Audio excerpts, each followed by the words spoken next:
அடை தோசை நிறைய விதமாக செஞ்சுருப்பீங்க. இப்படி ஒரு முறை செஞ்சு பாருங்கள். Welcome to Kayu's kitchen. இன்றைக்கி நம்ம சேனலில் ஹெல்த்தியான ஒரு பிரேக்ஃபாஸ்ட் ரெசிபி செய்யலாம் வாங்க. எப்போவுமே இட்லி தோசை செய்கிறதுக்கு பதிலாக இப்படி ஒரு முறை நல்லா ஹெல்த்தியாக செஞ்சு கொடுங்க. டேஸ்டியாக இருக்கும், ஹெல்த்தியான ரெசிபி, ஈஸியாகவும் செய்யலாம். கண்டிப்பாக ஒரு முறை செஞ்சுட்டு உங்கள் ஃபீட்பேக் எனக்கு ஷேர் பண்ணுங்கள். இப்போ ஃபஸ்ட்டு அரிசி பருப்புலாம் ஊற வச்சுக்கலாம். ஒரு கப் அளவுக்கு அரிசி எடுத்துக்கோங்க. நான் இட்லி அரிசி எடுத்திருக்கேன், ஒரு கப் அளவுக்கு எடுத்திருக்கேன். எந்த கப்பில் அரிசி மெஷர் பண்ணுறீங்களோ அதே கப்பில் பருப்பு மெஷர் பண்ணிக்கலாம்.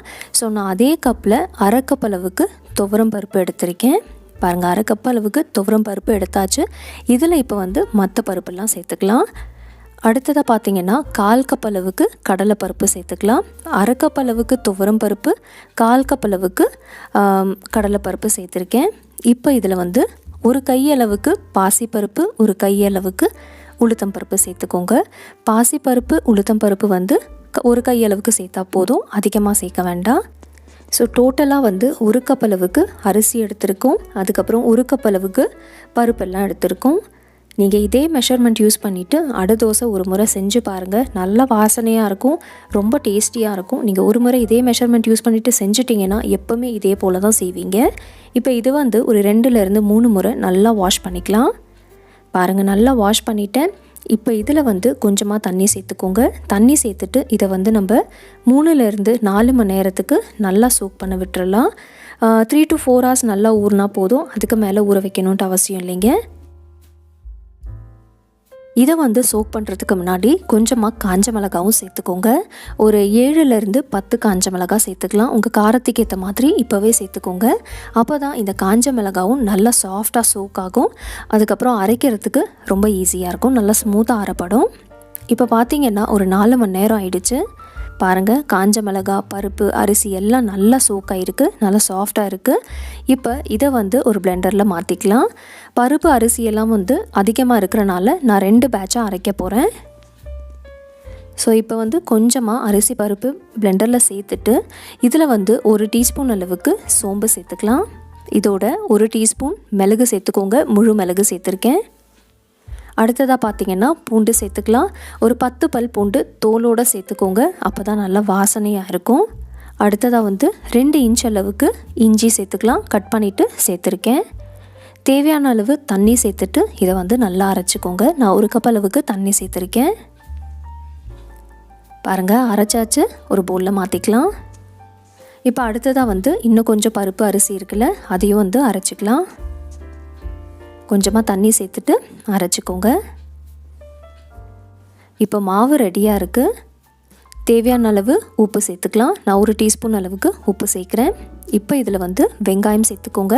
நல்லா ஃபைனாக சாப் பண்ணிவிட்டு 2 மீடியம் சைஸ் அளவுக்கு வெங்காயம், அதுக்கப்புறம் 1/4 கப் அளவுக்கு கொத்தமல்லி சேர்த்துக்கலாம். கொத்தமல்லி நல்லா ஃபைனாக சாப் பண்ணிவிட்டு சேர்த்துக்கோங்க.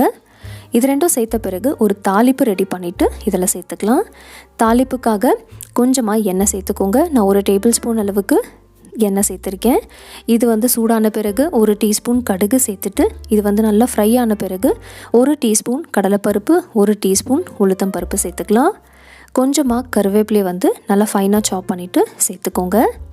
இதெல்லாம் நல்லா வறுத்த பிறகு நல்ல கலர் மாறணும். அப்போ ஃப்ளேம் ஆஃப் பண்ணிவிட்டு இதில் ஒரு 1/4 டீஸ்பூன் அளவுக்கு பெருங்காயத்தூள் சேர்த்துக்கோங்க. ஃப்ளேம் ஆஃப் பண்ணிவிட்டு பெருங்காயத்தூள் சேர்த்துக்கோங்க. இது நல்லா ஃப்ரை ஆன பிறகு இந்த தாளிப்பு எடுத்துகிட்டு நம்ம மாவில் சேர்த்துக்கலாம். தாளிச்சிட்டு அடை தோசை செய்கிறப்ப டேஸ்ட் ரொம்ப நல்லாயிருக்கும். ஸோ கண்டிப்பாக இப்படி ஒரு முறை செஞ்சு பாருங்கள். இப்போ நல்லா மிக்ஸ் பண்ணிக்கலாம். தாளிக்கிறப்பவே வேணும்னா நீங்கள் வெங்காயமும் ஒரு 1 நிமிஷத்துக்கு வதக்கிட்டு அதுக்கப்புறம் கூட இந்த மாவில் சேர்த்துக்கலாம். நான் வெங்காயமாக அப்படியே சேர்த்துருக்கேன். அப்போ தான் நம்ம அடை தோசை சாப்பிட்றப்ப நல்லா க்ரன்ச்சியாக இருக்கும். பாருங்கள், பேட்டரோட கன்சிஸ்டன்சி இப்படி இருக்கணும். கொஞ்சம் திக்காக இருக்கிற மாதிரி இருந்துச்சுன்னா தண்ணி கொஞ்சமாக சேர்த்துட்டு இந்த கன்சிஸ்டன்சிக்கு எடுத்துகிட்டு வந்துக்கோங்க. அடுத்ததாக ஒரு தவா சூடு பண்ணிவிட்டு கொஞ்சமாக எண்ணெய் சேர்த்துட்டு நல்லா இப்படி க்ரீஸ் பண்ணிக்கோங்க. இதில் இப்போ 1லேருந்து 1.5 கரண்டி அளவுக்கு மாவு சேர்த்துட்டு நல்லா இப்படி ஸ்ப்ரெட் பண்ணிக்கலாம். இந்த அடை தோசை கொஞ்சம் திக்காக இருக்கணும், அப்போ தான் நல்லாயிருக்கும். இப்போ இதில் வந்து கொஞ்சமாக நல்லெண்ணெய் சேர்த்துக்கோங்க. நல்லெண்ணெய் சேர்க்குறப்ப டேஸ்ட் வந்து ரொம்ப நல்லாயிருக்கும். ஸோ நல்லெண்ணெய் சேர்த்துக்கலாம், இல்லைனா நீங்கள் வந்து நெய் கூட சேர்த்துக்கலாம், அதுவும் ரொம்ப நல்லாயிருக்கும். ஒரு சைடு நல்லா குக் ஆன பிறகு இதை வந்து திருப்பி போட்டுடலாம். 2 சைடுமே வந்து நல்லா ரோஸ்ட் ஆகணும். நல்ல கோல்டன் ப்ரௌன் கலர் வந்த பிறகு வெளியில் எடுத்துடலாம். பாருங்கள், நல்ல கலர் வந்தாச்சு. இப்போ வெளியில் எடுத்துடலாம். எப்போவுமே இட்லி தோசை செய்கிறதுக்கு பதிலாக கொஞ்சம் வித்தியாசமாக இப்படி ஒரு ப்ரோட்டீன் ரிச் பிரேக்ஃபாஸ்ட்டை செஞ்சு கொடுங்க. ரொம்ப ஹெல்த்தியான ரெசிபி இது. கண்டிப்பாக ஒரு முறை ட்ரை பண்ணிவிட்டு உங்கள் ஃபீட்பேக் எனக்கு ஷேர் பண்ணுங்கள். இந்த அடை தோசைக்கு வந்து இன்றைக்கி நான் கடம்பா சட்னி செஞ்சுருக்கேன்.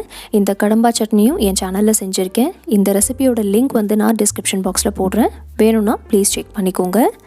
ஸோ கண்டிப்பாக ட்ரை பண்ணுங்கள். ட்ரை பண்ணிவிட்டு உங்கள் ஃபீட்பேக் எனக்கு ஷேர் பண்ணுங்கள். என் வீடியோ பிடிச்சிருந்துச்சுன்னா மறக்காமல் லைக் அண்ட் ஷேர் பண்ணுங்கள். காயூஸ் கிச்சன் மறக்காமல் சப்ஸ்கிரைப் பண்ணிக்கோங்க. தேங்க்ஸ் ஃபார் வாட்சிங்.